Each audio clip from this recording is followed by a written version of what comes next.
She knew she had to speak to the king, but even as queen, she couldn't just walk into his throne room without being called. It was against the law.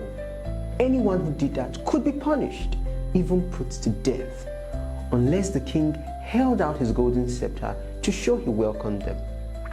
Esther didn't rush. She didn't shout. She didn't panic. She used discretion. Esther spent 3 whole days fasting and praying. She asked all her friends and the Jewish people to pray too. She wanted to make sure she chose the right time and the right way to talk to the king. Then, carefully dressed in her royal robes, Esther walked slowly to the king's throne room. Her heart beat fast, but she didn't tremble. She was calm and brave and wise. King Xerxes saw her and smiled. He reached out his golden scepter. "Queen Esther," he said kindly, "what do you want?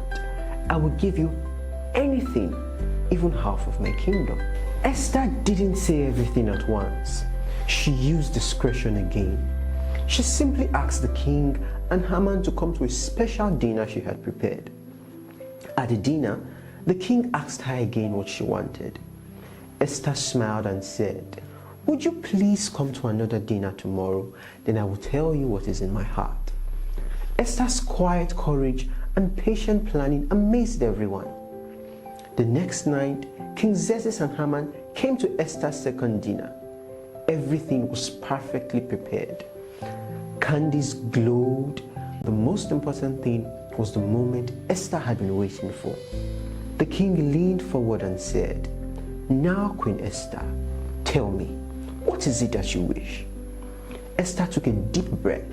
Then with strength and grace, she revealed the truth.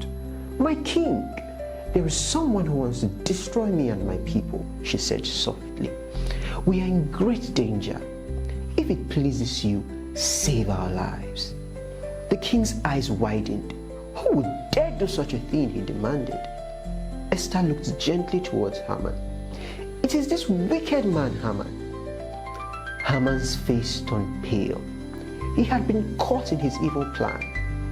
King Xerxes was furious.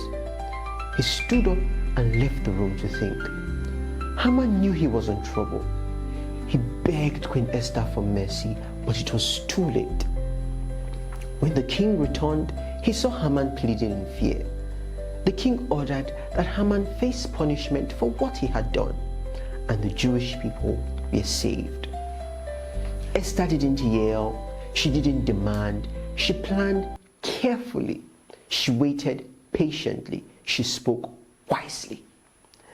That is discretion, knowing when to speak and how to speak with wisdom and grace.